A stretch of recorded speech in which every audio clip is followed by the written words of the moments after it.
हाय दोस्तों, पिछली बार मैंने एक वीडियो रखा था जिसमें मैंने कहा था कि कैसे मेरी मम्मी कोमा में चली गई थी और परमेश्वर यीशु उसे कोमा में से बाहर निकाल के आए थे।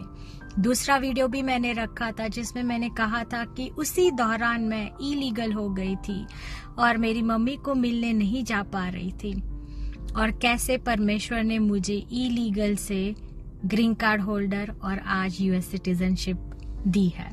जब मेरी मम्मी कोमा में से बाहर निकल के आई 10 साल पहले, तब मेरा बहुत मन कर रहा था कि मैं उसे मिलने जाऊं, क्योंकि मैं इलीगल थी दोस्तों।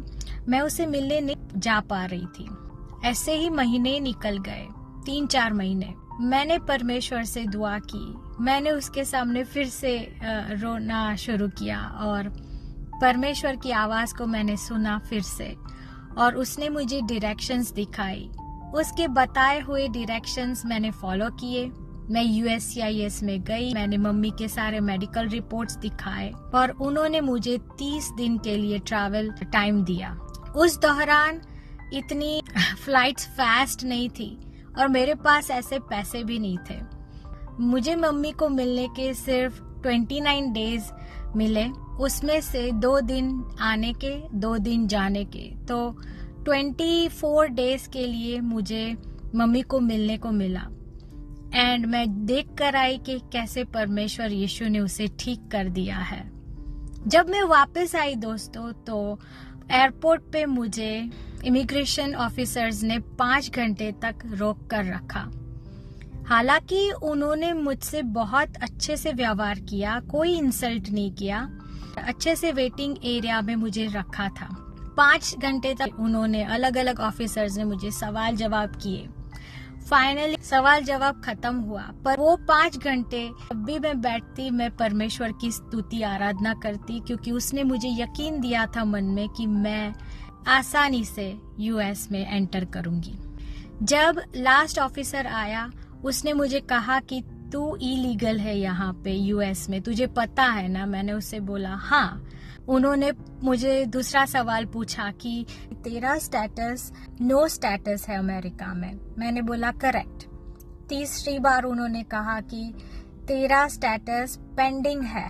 मैंने बोला दैट्स राइट, पर मैंने ऑलरेडी फाइल किया है।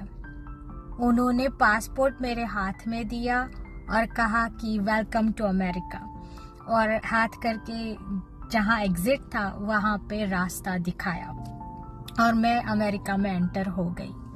दोस्तों, ये सारी बातें मैं आपसे बोल रही हूँ, पर एक बहुत इम्पोर्टेंट चीज है जो हम मिस कर जाते हैं। जब परमेश्वर की मर्जी होती है और उसकी मर्जी में हम हमारी मर्जी रखते हैं, तो परमेश्वर प्रार्थनाओं का जवाब देते हैं।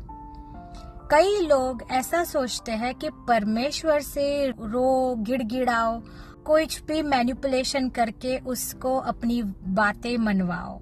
जी दोस्तों, ऐसा कुछ नहीं होता। जब परमेश्वर की मर्जी नहीं होती, चाहे ऊपर से नीचे ही क्यों ना गिर जाओ, परमेश्वर जवाब नहीं देने वाले। तो आप अपनी एनर्जी वेस्ट ना करना।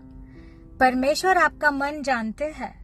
आप रोते हो, आंसू निकलते, पर परमेश्वर को पता है कि वो मगरमच्छ के आंसू है या फिर हकीकत के आंसू है। तो परमेश्वर को मैनिपुलेट ना करना कभी भी, क्योंकि उसे ऑलरेडी पता है कि आपके मन में क्या चल रहा है। अब दुनिया को बेवकूफ बना सकते हो, पर परमेश्वर को नहीं। ये याद रखना। जब भी दुआ करो, जब भी उसके सामने रो, हमेशा उसी की मर्जी पूरी हो, ऐसा प्रार्थना करना है। नहीं कि मेरी मर्जी पूरी हो, ये मेरी मर्जी है, इसको ब्लेस कर। ऑफ कोर्स परमेश्वर ने बड़े बड़े काम किए मेरी लाइफ में, पर मेरी दुआ ऐसी नहीं थी जो परमेश्वर के अगेंस्ट हो। तो हमें भी ऐसी दुआ नहीं करनी है।